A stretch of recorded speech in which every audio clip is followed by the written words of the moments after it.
Hello, everybody. Mark Schaftlein with you, and this is Election Edge, Thursday's edition, 6 o'clock on the East Coast, 3 o'clock out West. And if you're a Donald Trump supporter, then we have a bang-up show for you today because we're going to dive into some information that maybe you're not hearing from the mainstream media.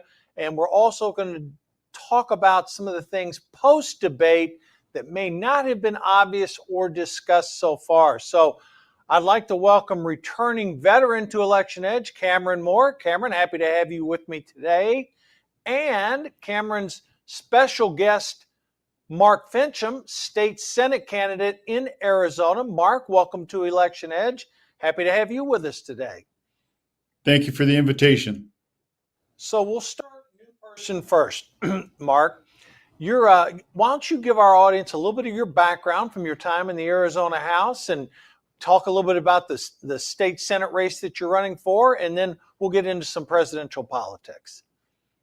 Well, I moved to Arizona in 1999 after I retired from being a public safety officer, basically police officer in West Michigan.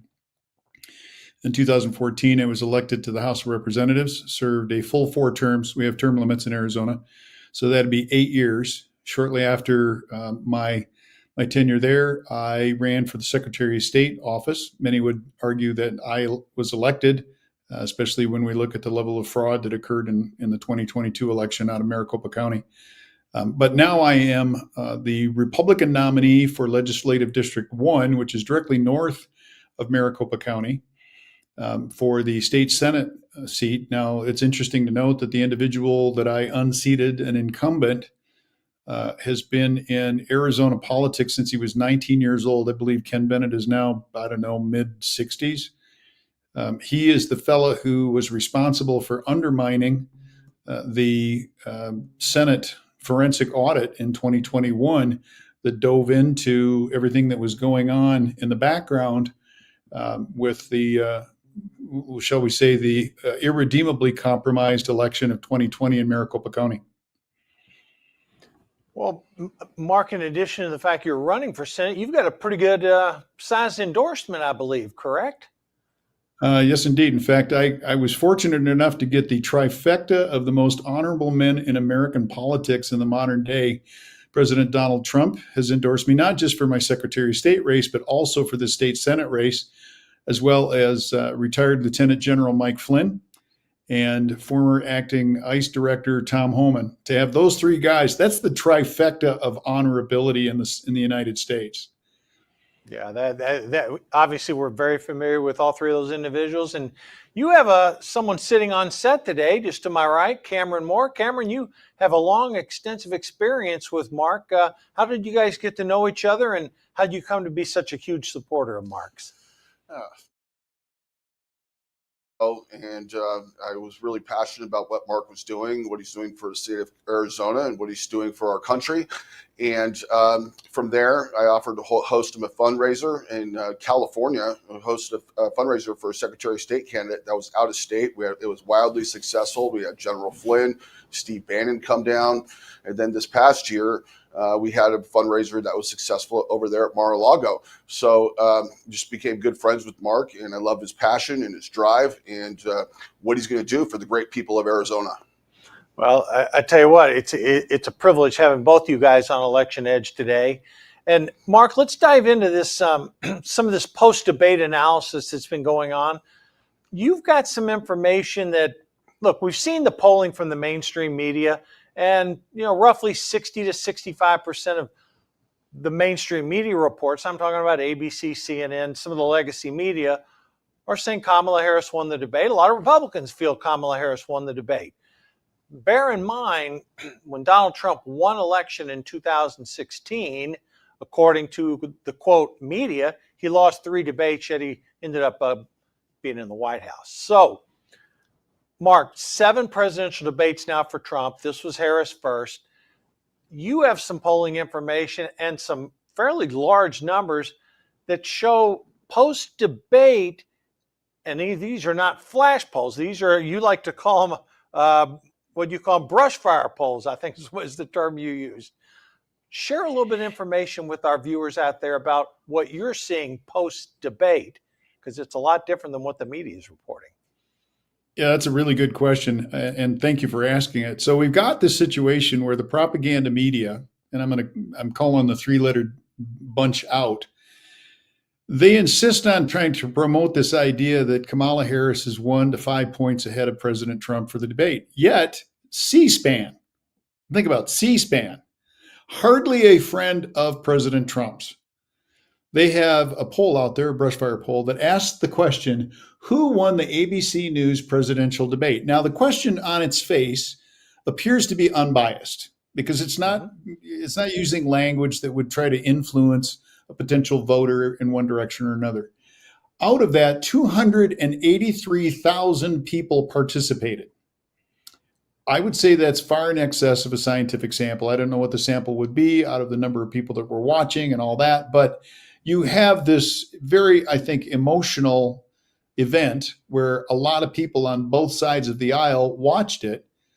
74% said that President Trump won. 24%, 25% said that Kamala Harris won. That is a stark difference when comparing that to what I believe is nothing more than a psyop, which, by the way, we saw the same thing in 2020. We heard about how, it's going to be close. They're going to be a point or two apart, but it's going to be close. Okay, in Arizona, we saw Trump trains that were miles long every Saturday for about 6 weeks leading up to the election. The best you could see for the Biden camp was occasionally 3 or 4 people standing on a street corner with a yard sign, waving it, praying that somebody would notice that they were there. So once again, I think the dying legacy media, broadcast media, is on its way out because of shows just like yours. And thank you for carrying the banner, by the way. I think what we're looking at is this attempt to try and promote a clearly flawed candidate over somebody who is a seasoned debater. Was it President Trump's best debate? In my humble opinion, not really. But he displayed passion, and that is something that came through.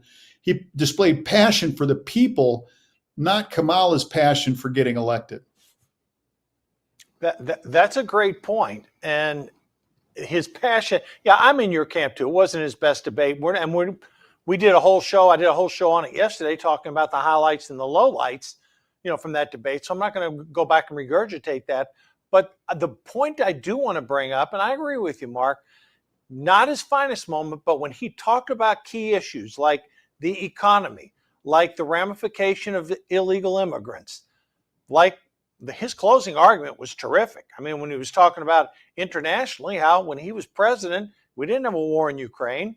We didn't have the Israelis and Hamas fighting. I mean, he did very well in those closing arguments. Cameron, I'm going to turn to you on this point because this is something I think that gets missed, but it's starting to get picked up now, in that regardless of who you think won the debate, whether the C-SPAN group picking Donald Trump is correct or the legacy media basically saying Kamala Harris is correct, and there's been a lot of Republican senators and House members who frankly weren't happy with Donald Trump's performance, but they're smart enough to say, let's see how the voters react to it before we weigh in too heavily on this. And Cameron, one thing that's come out since that debate, we're not seeing any type of significant movement in just the handful of polls that have come out.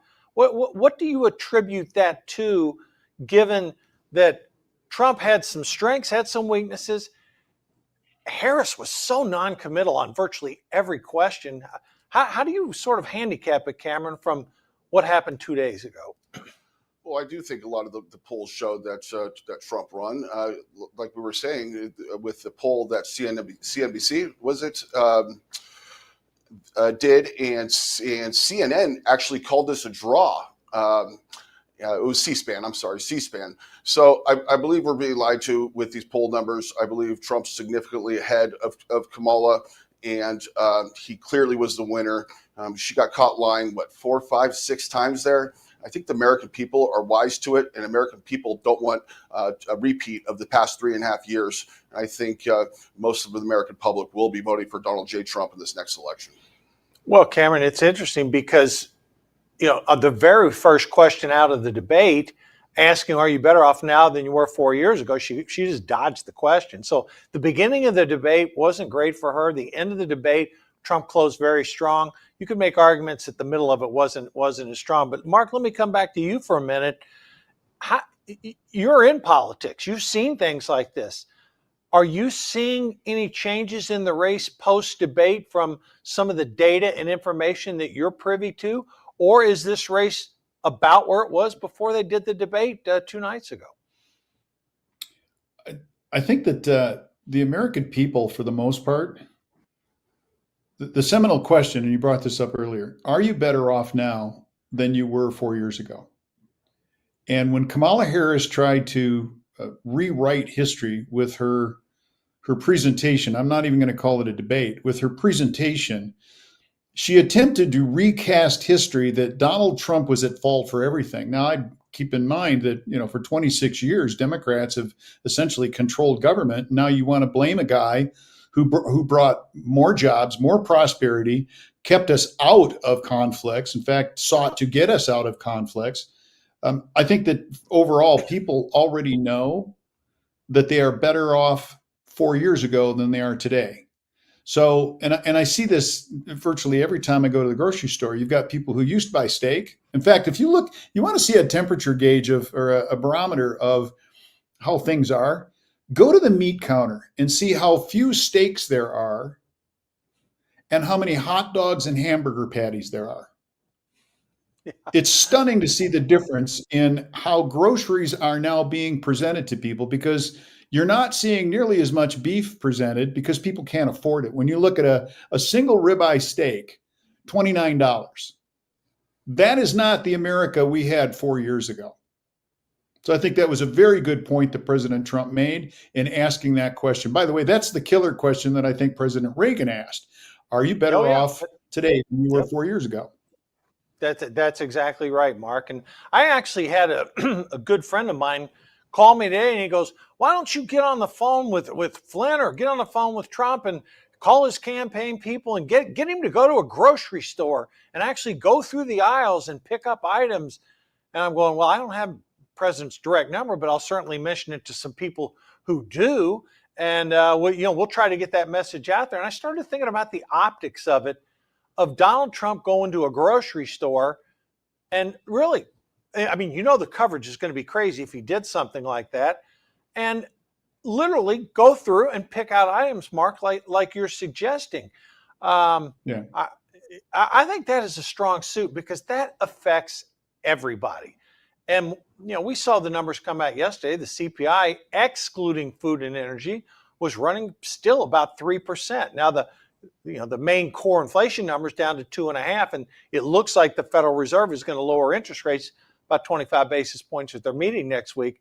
But again, Mark and Cameron, prices are not going down. And if people are thinking that under Kamala Harris, prices will go down, you and I both know that when you're running a $2 trillion deficit, spending $2 trillion more than you're taking in, there is no way that you're going to have prices come down when you're deficit spending like that. Gentlemen, I tell you, I think your points are sort of spot on here. I do want to do this. We're at a break point right now.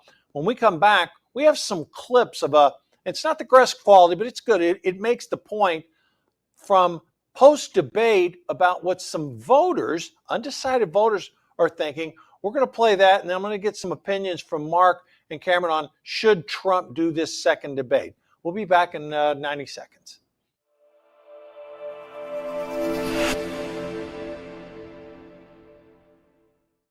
Former National Security Advisor, Lieutenant General Michael Flynn, pleaded guilty today to lying to the FBI. He was one of the most respected generals in the military. Every American needs this historical DVD keepsake. Flynn delivered the truth, whatever the cost. Hand signed by General Michael Flynn. Order now at the Patriot TV store. Use promo code PTV at checkout to get special savings. The Patriot TV store, a secure, hassle-free shopping experience. Throughout history, the spirit of patriotism has prevailed. The battles may have changed, but the values remain the same. Today, in 2024, we find ourselves at a pivotal moment where the call for unity, freedom, and a better future echoes louder than ever. For more than 10 years, Patriot Mobile has been committed to supporting the values that make our nation great. With affordable plans and reliable nationwide coverage, Patriot Mobile is not just a wireless service. It's a call to action for those who believe in the American dream. Because this year is not just any year, it's the most important year since our nation's founding. Choose a wireless carrier that shares your values. Choose Patriot Mobile.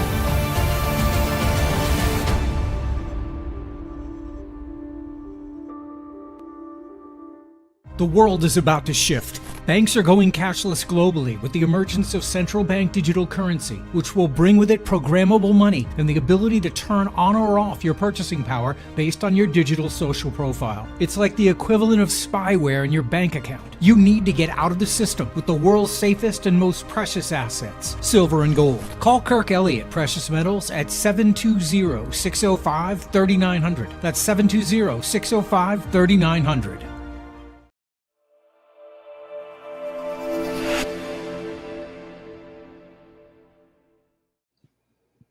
Yeah, and a special shout out to Dr. Kirk Elliott, a huge supporter of Patriot.tv. Pick up the phone, give him a call, 720-605-3900. If you want to support Patriot TV, Kirk Elliott, that's your precious metals dealer. He's an excellent company, and he's a great guy.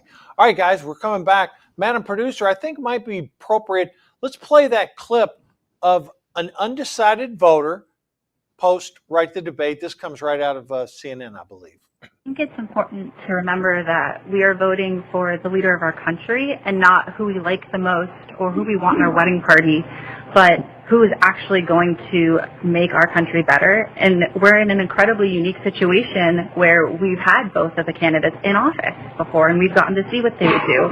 And when facts come to facts, my life was better when Trump was in office. The economy was higher, inflation was lower, things were better overall. And now with Kamala's administration, things haven't been so fantastic. And she's saying she can fix the problems that her administration has caused, but I just don't know if I can afford to take that risk. Were you leaning towards the former president coming into that? Probably. And did you vote for him in 2016 or 2020? I did. Okay, folks, there you have it. She's undecided, has voted for Trump in the past. Mark, there's millions of voters out there, maybe not millions like her, but in these 7 swing states, of which you reside in one of them, swing voters like that are going to make the difference between who wins and loses this election. Give us your opinions based upon what you just heard there. Yeah, 2 points that I would make there, and this goes back to last segment. The CPI is a fake number. What they've done is they've drained away real living items so that they can try and promote this idea that the cost of living, the price index, it's fairly stable. No, it's not. And that is exactly what this woman was portraying in her statement. My life is not better.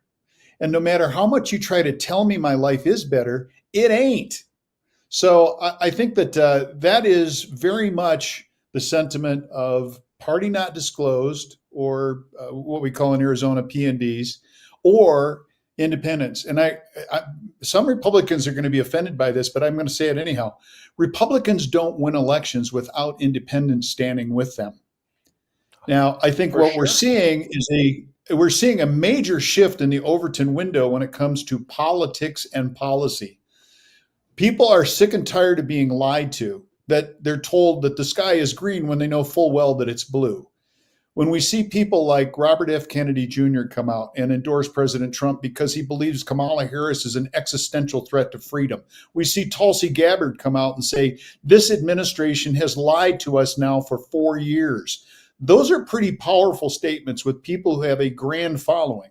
So I'm looking at not only independents and those who are unaffiliated with the party but registered to vote. I'm also looking at the JFK Democrats. These are conservative, policy-minded people who, all right, they might not totally agree with Republican platform items, but they know the direction that this country is going in. And I think they really want to see the release of the JFK assassination documents, which President Trump obligated himself to in Glendale, Arizona, on the day that he announced that RFK had endorsed him. Yes, he did. That's a very good point. Cameron, President Trump got a lot of criticism at the debate the other night for talking about America in decline. But the fact is, under the Biden-Harris administration, we have, pick your number, 10 to 12 million illegal immigrants that have crossed that border. We've had 20 to 21% rising prices since Biden and Harris took over. We've had massive amounts of drugs come across our border and all the social implications and the crime associated with that. And, Cameron, a lot of people, he drew criticism for being sort of negative there, but the fact of the matter is, don't a lot of voters feel the same way? And in some of these groups that have talked to various medias afterward, it does seem to me like the undecided voters heard a different debate than some of the media people are trying to tell us. Yeah, exactly right. we are completely in a nation of decline right now. You're seeing it with the open borders. You said 8 to 12 million illegal immigrants coming across our border. We have at least 500,000 missing children where no one knows where they are, who they are. They're probably being moved into the sex trade. And you're seeing these Venezuelan gangs attack cities like Denver and like Chicago. And now you're seeing the Haitians in Ohio, the undocumented Haitians are now taking cats, eating street cats. I mean, what is this world coming to? And I think the people are starting to see it. People are going to start feeling the pain. If they already are feeling the pain, but it's only going to get worse as we progress towards this November 5th date. So I think the American people will do what they need to do come November 5th and cast their vote for Donald J. Trump for president. We keep it open here on this show, guys, and I'm going to sort of tee this questions up. I saw today, again, after the debate, the Harris camp said they wanted a second debate. I strongly believe President Trump should do that second debate because I feel this way. Anytime you're in a race this close, and again, it's coming down to 7 swing states, and that's just the way it is. It is what it is, and we have to address it as such. I think any opportunity you get to talk about what he can do, and he'll obviously improve off that debate, and expose some of the things he didn't expose about Harris during that debate, I think it's a good opportunity. And I think he's wrong. I think he definitely should accept that second debate. But again, I'm one of 3. Cameron, what are your thoughts on that? And then Mark, I'll go to you. Well, one of my favorite books of all time is called The Art of the Deal. It's a textbook for business, and that was what President Trump wrote. And I believe that's a play on words for one of his favorite books, which is The Art of War. So President Trump is a master chess player, and if he's choosing not to do a debate, I'm sure he has a good reason not to. However, I wouldn't rule it out. I think Kamala will just destroy herself in the process, and it probably won't even be necessary. But I believe Trump knows what he's doing, and with making that call. So we'll see what happens. So you're thinking if he wants to do it, he will do it. But this is part of maybe strategic plan by Trump, not to give him an answer right away, but see how it goes over a little bit of time, and then make evaluation. Yeah, potentially. He doesn't have to. No. He really doesn't have to. But will he? Who knows? But I do believe he knows what he's doing. I do believe he has a plan. And we as the people might not see that, but I trust my president moving forward in the decisions that he makes. Mark, you're in the political arena. I mean, put yourself in Trump's shoes. If you were Donald Trump the other night and you inherited his shoes and you did that debate performance, and you see where the race is or is not post that debate, what would you do and what would you recommend if you were, say, running Trump's campaign? I have a couple of thoughts. So, as I think Cameron's exactly right, President Trump really is a master at playing 3-dimensional chess. As the campaign develops, as the Harris team of Harris Waltz as they stub their toe and make rash statements and try to rewrite history, which she did continually through this so-called debate the other night. There's this is a Sun Tzu paraphrase, but when the enemy is in the process of destroying himself, stay out of the way. I think that President Trump will have the opportunity to once again highlight and call Kamala Harris out. Perhaps next time he'll be able to focus on specific tells. What I mean by that is every time Kamala Harris started her cackling routine, laughing, she was laughing at things that real Americans, not the political elites, but the real Americans are feeling pain on. That is probably the most incredible, hard-hearted, cold attitude that one could possibly take in the political arena. When you start laughing at the things that people are concerned about, that tells people that you're either isolated or you don't care. President Trump, for his part, really did appear to be passionate, if not angry, partly at the response, but partly at the condition that the Harris administration, I'm glad that lady that CNN was interviewing called it the Harris administration, because if you think about it, the vice president perhaps has been in charge with the decline of Joe Biden being so obvious. Maybe it was her administration and we just didn't know it because they wouldn't tell us. So I think that President Trump, on balance, would probably be well served to have another debate. But after this so-called campaign matures a little bit, so that there's an opportunity to call out some of the things that the Harris Waltz team has done or not done on the campaign trail.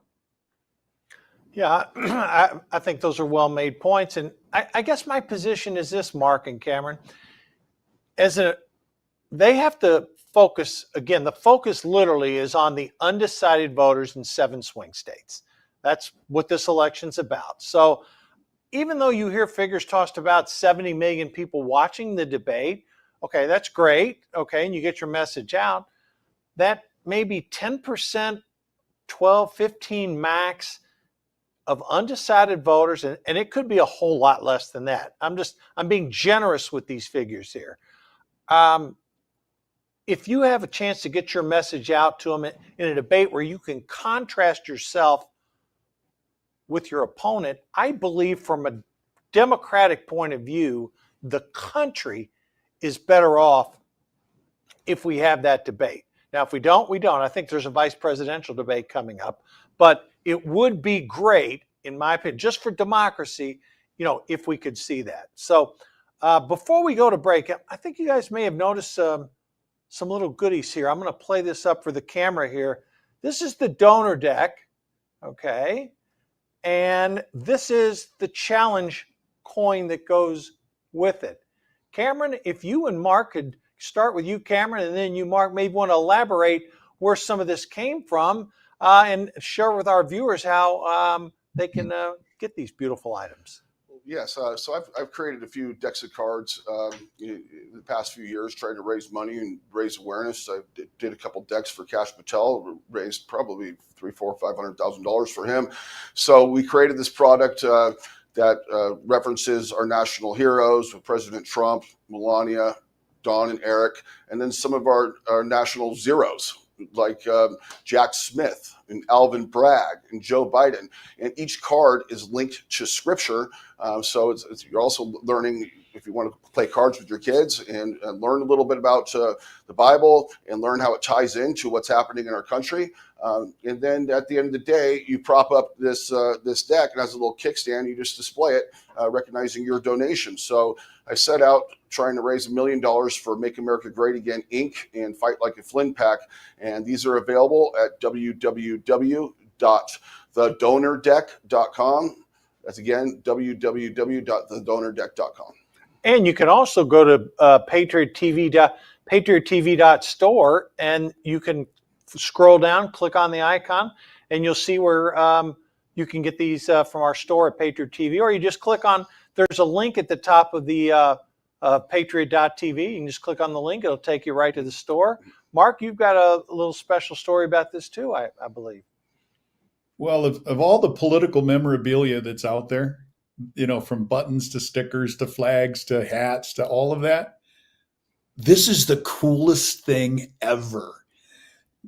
I'm proud to have one on my desk. People are like, "Hey, what's this?" And they pick it up and they'll play with it. But I want to put a fine point on that. It has a challenge coin. And I don't know if folks know the story behind challenge coins, but these are coins that were crafted for military units. So bands of brothers, when they encountered each other, would exchange coins. Well, we're in a war right now. We're in an ideological war. Some would say even we're employing fifth generation warfare against the American people. Not we, but the organizations that would like to take our country down. So how indeed cool it is that you are able to have a challenge coin that is yours, that you can have with these cards. I love the fact that Cameron has added scripture to each one, because we are indeed living through a modern Babylon, and it's time to take Babylon down and restore America to its original intent. And Cameron, I believe the net proceeds from sales of these all go to nonprofits, correct? Yeah, they all go to Make America Great Again, Inc. and Fight Like a Flynn Pack. I fronted my own money from this. I do not make a penny. I've never made a penny on this movement and our fight for our country. And I encourage everyone to go to Patriot TV's website and purchase yours and give back today.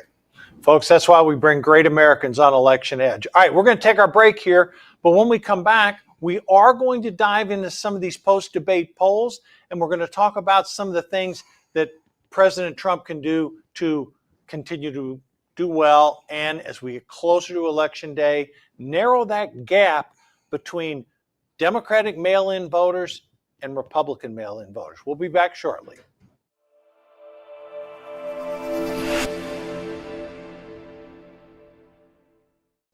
Don't let them win. Patriot TV is committed to delivering the truth. America's new network for patriots is growing fast, and we'd love you to join us as a member of Patriot TV. Your support makes it possible for us to continue to deliver unbiased reporting, thought-provoking discussions, and insights you won't find anywhere else. From in-depth interviews to behind-the-scenes footage, Patriot TV brings you closer to the voices shaping our nation's future. Whether it's political developments, cultural shifts, or global affairs, Patriot TV keeps you informed and empowered. As a member of Patriot TV, you'll get perks like personal invitations to exclusive Patriot TV events, where you can gather and network with like-minded Americans. We'll also host online events throughout the year with General Flynn, who's committed to host live Q&A webinars where callers like you can ask him questions and get real answers. Access to these events will be members only, so go to patriot.tv, click on Become a Member. It's fast and easy. We have a great membership option starting at just $9.99 a month, or save with our annual membership for only $99, or take advantage of the best value, the 2-year membership for just $159. Go to patriot.tv, click on Become a Member. It's fast and easy. Do your part to make sure the truth gets out to all patriots and help ensure future programming. Become a member today.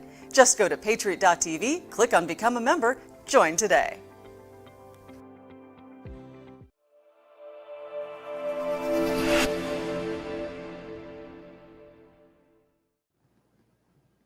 And we're back. Mark, let me turn it to you for just a minute because you're in the political arena. Some polls have come out post-election and they show mixed results. The Ipsos poll, Harris was up 4 before, now she's +5. The Rasmussen poll, which had Trump +2 before the debate, has Trump +2 after the debate. Another one came out, Morning Consult, has Harris up by about 4. So the polling is mixed here. And polls go up and down, obviously. But the key piece, the 7 swing states, again. And a number came out of Michigan, insider advantage. It showed Trump +1. So, Mark, from an analysis point of view, I know polling is just a snapshot, and boy, they've been wrong before, but how would you view these mixed results right now? Some showing Trump ahead, some showing Harris ahead, but all the battleground polls very tight. I would characterize most of this as conditioning of the American public. One of the things that's missing in these polls, they'll give you the top line number, but they don't give you what are called the crosstabs. So you don't know how many Democrats did they poll. Was it weighted towards Democrats? Was it weighted towards Republicans? Did they take into account a scientific sample that includes Republicans, Democrats, and independents? What were the actual questions? Because you can see bias in many of the questions. So, for example, here's a grand example. Would you vote for Mark Finchem because he is endorsed by President Trump? That's clearly a biased question. However, if you ask the question, would you be more in favor or less in favor of a candidate endorsed by President Trump? Now you've drained some of that bias away. Those are the kinds of things we see in the polling industry. And quite frankly, when I see polls come out from people like Axios and what was the other one you mentioned? Morning Consult. CNN, Morning Consult. I mean, Morning Consult's job is to get Democrats elected. Okay, it's a good gauge of where they would like the people to think, because they're trying to drive the people in that direction. And quite frankly, I've gotten to the point where there's only two polls that I really trust. One is Trafalgar, and the other is Rasmussen. The rest of them, it's as though they're trying to do shaping of the public policy, the public perception around policy questions, but they're not being honest about their polling. Yeah, and two polls that are, in addition to those two, that New York Times poll had a lot of Democrats freaking out because it showed Trump +1, and that's pretty good polling based off of there. Cameron, you are not a big believer in these polls. You feel that the president is up by much more than some of these pollings indicate. Do you still feel that way? And to go to Mark's point there, if you're not doing a representative sampling size, it may be still garbage in, garbage out. But Cameron, aren't a lot of Trump supporters, don't the pollsters miss them when they're going out trying to find the proper mix? Well, all you got to do is look at 2016, where they were polling for Hillary. I mean, they gave President Trump a 1% chance to win, and all the polls showed Hillary leading by a mile. I think we need to take these with a grain of salt. I think the more accurate polls are the ones that are done on social media, that Mark Cuban did on X, and Elon Musk has done. And now Mark was talking about that poll that C-SPAN did today. I think that paints a more realistic picture. And I think Mark hit it nail on the head. When this is conditioning, we're conditioning the American public to think that this is a tight race so that they can try to initiate and maybe try to facilitate the steal coming at the finish line. And I don't think they're going to get away with it. I think this election will be too big to rig, and the Trump supporters are going to show up in droves, and it's just going to be a landslide. Well, another thing I'll point out here along the lines of what you gentlemen just said, and Mark, you can comment on this from an election integrity point of view. The Republicans appear to be fully engaged from precinct to precinct to make sure we have things such as cameras on ballot boxes. There's an effort being made to get Republicans out to vote early so that the resources could be utilized for other voters that they had not confirmed voting. In Pennsylvania, Democrats outnumbered Republicans in the last election 5-1 on early voting. And even Donald Trump has come out and said, no, it's okay now to early vote. Whereas before, the Republican Party was, no, we only vote on election day. And we seem to have learned that, hey, if we can vote early, get our vote counted, then the party can utilize its resources on those who have not voted. Mark, is that a strategy you would embrace? Yes, it is. In fact, I'm really glad that you've asked this question. It's not just vote early. It's vote early in person. Don't trust the U.S. mail. I mean, they've lost hundreds of millions of ballots, millions, tens of millions of ballots over the last several elections.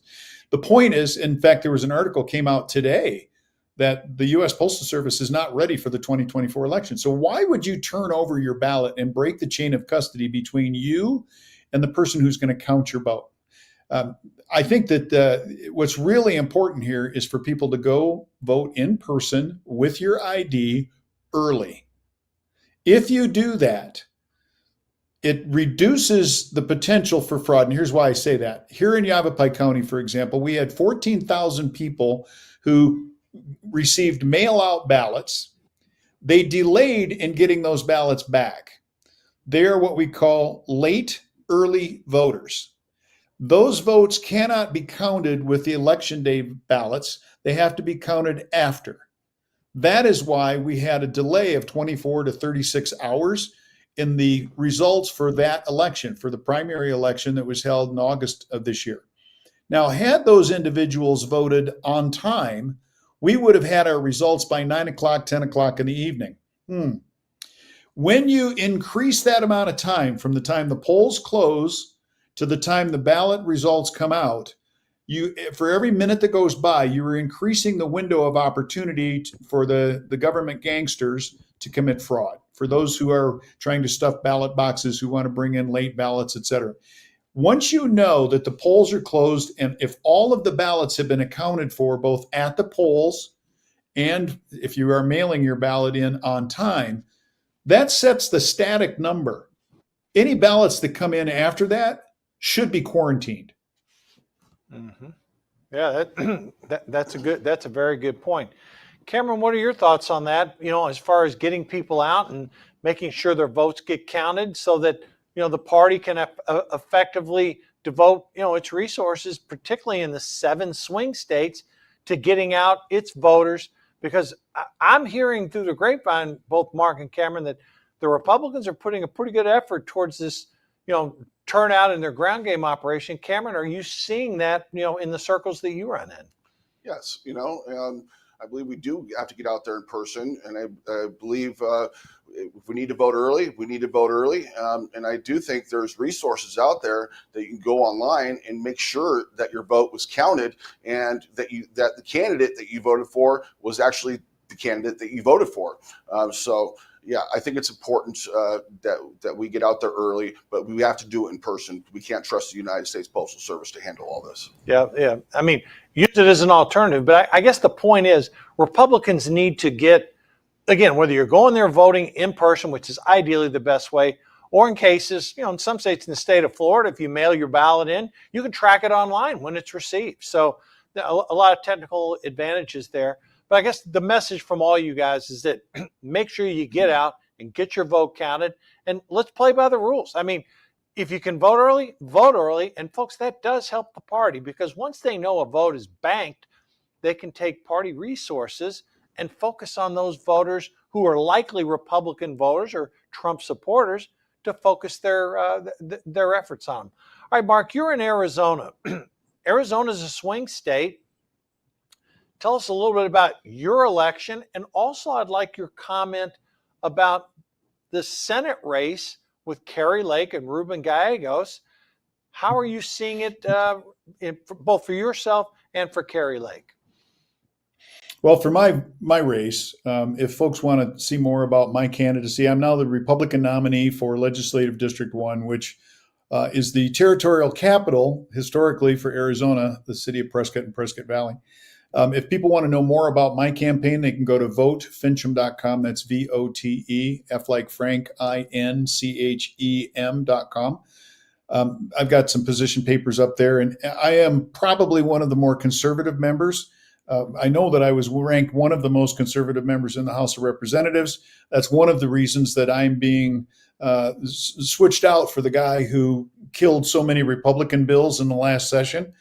And there's a lot of people down at the Capitol that are doing a happy dance right now because a very left-leaning Republican is now gone and a solid conservative is going to replace him. That is, I think, one of the things that we're seeing across the state. And this is, all politics. General Flynn talks about this quite often. Local action with national impact. Local action doesn't get any more local than town council, county commissioners, county supervisors, the county level offices, and of course your state legislators. That's where you live. Those are the people that are going to be closest to you. Now, as I look at the landscape for the Kari Lake, and I was Kari Lake's running mate, by the way, for the 2022 election. When I look at Ruben Gallego, they're trying to recast this extreme left 100% supporter of Joe Biden. It isn't just an occasional vote. It isn't just an occasional, well, I didn't vote for this particular thing. He voted 100% for the Democrat Party line. He is now trying to cast himself as a moderate. Yeah, your voting record doesn't even come close to that. Now, Kerry doesn't have a voting record. She does have policy positions that I think, for the most part, are very much in line with the Republican platform. Now, are there disagreements? Yeah, that's actually one of the things that Republicans do. We don't agree on everything. And for Republicans to expect that their prime candidate is going to agree on every single platform plank that they have, that's just not reality. Are there going to be differences? Yeah. If you've got somebody who's at 80, 85% of what your values are, I think you've got a good mix. Independents, for example, I said it before, I'm going to say it again. Republicans cannot win elections, especially in Arizona and the other swing states, without including independents and the, frankly, the disenfranchised group of voters that have been left behind by the Democrat Party, the Green Party, the Libertarians. I mean, enough of the craziness. Let's have a return to sanity and sane public policy. And I think that's going to rule the day here in Arizona. People are going to recognize that Ruben Gallego is nothing but a stone cold liar. He's trying to recast himself as a moderate. He is far from moderate. He's an extreme Marxist left-leaning guy, not even left-leaning, just extreme left, where Kerry is Mark, a center-right. Yeah, that sounds a lot about Kamala Harris trying to reinvent herself and basically following Donald Trump's policies, basically lurching, to the center.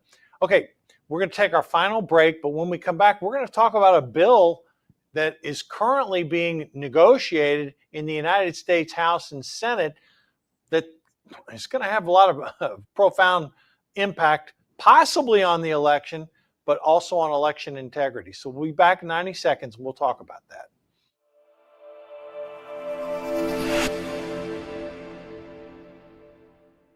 Attention business owners, are you ready to advertise to millions of loyal patriots ready to buy your products or services? Here's your golden opportunity to advertise with Mark Schaftlein. When you advertise on Election Edge, you've aligned your company with a trusted voice and connected with an audience that shares your values. Mark hosts the exciting new live show that delves into every facet of the 2024 U.S. presidential election, offering insightful analysis, expert interviews, and up-to-the-minute coverage of the key events and developments throughout the election season. When you advertise on Election Edge, you're aligning your brand with integrity, loyalty, and a dedication to truth. Mark's audience is passionate, conservative, and committed to the values your business stands for. When given the choice, Mark's followers will buy your product or service over other woke companies. Don't miss this opportunity to elevate your brand with the power of Patriot TV. Reach out to us today at advertise@patriot.tv. Throughout history, the spirit of patriotism has prevailed. The battles may have changed, but the values remain the same. Today, in 2024, we find ourselves at a pivotal moment where the call for unity, freedom, and a better future echoes louder than ever. For more than 10 years, Patriot Mobile has been committed to supporting the values that make our nation great. With affordable plans and reliable nationwide coverage, Patriot Mobile is not just a wireless service. It's a call to action for those who believe in the American dream. Because this year is not just any year, it's the most important year since our nation's founding. Choose a wireless carrier that shares your values. Choose Patriot Mobile.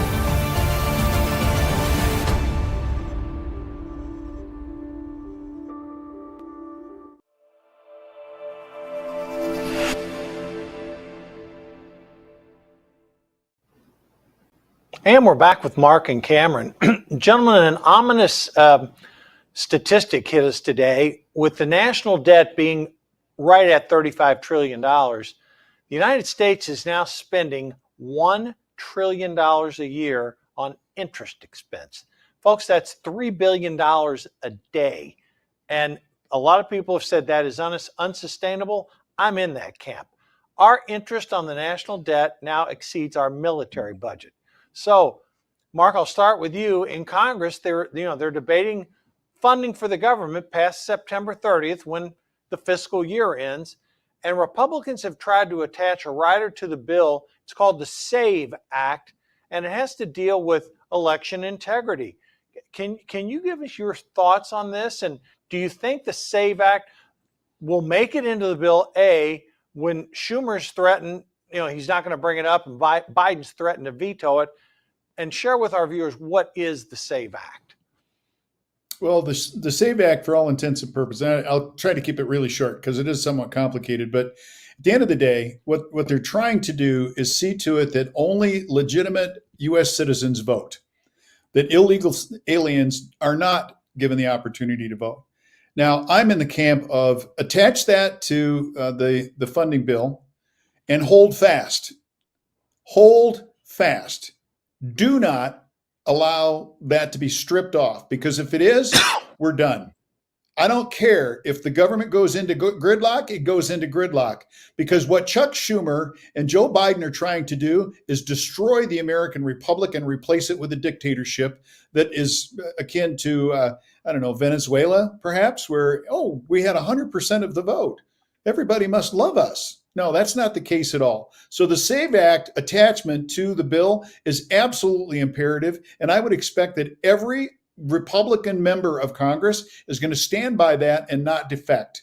That is a moral imperative for the preservation of our country. If we cannot agree that only American citizens should be voting, then we have no election security, we have no election transparency, and we sure as hell don't have election integrity.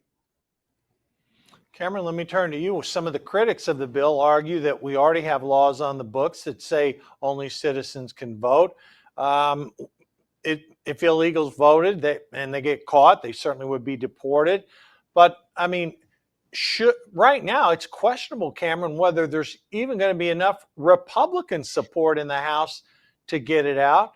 What say you relative to what we should do? Is it worth having a shutdown before the election to prove a point?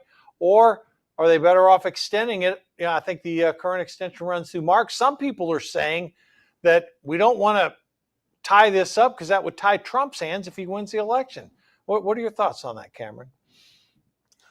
Well, we're in this national debt. It's just getting out of control, mainly because we're funding other countries. We send $150 billion to Ukraine. Now you have these neocon warmongers like Bush and Clinton and Cheney and Obama that just want more war. And funding endless wars is actually putting us into the debt. Now, there's some curious things I see from the SAVE Act that mean that a lot of the Democrats were opposed to ensuring illegal aliens don't vote in this. And that's kind of a little bit of a red flag to me.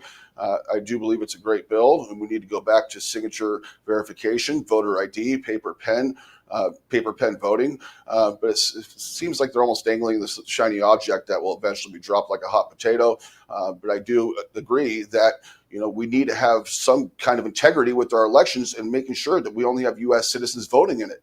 Yeah, no, for sure. Regardless of what party you're in, you should only want legal voters to vote. And again, that's going to protect the integrity of the election. So we'll see how this plays out, and we'll be covering it here on Election Edge as to what makes it out of the House and what eventually makes it. Does Schumer allow it to come out of the Senate? Is it bipartisan? Will Biden sign it? Who knows? Who knows what Biden is? He's always on the beach nowadays. All right.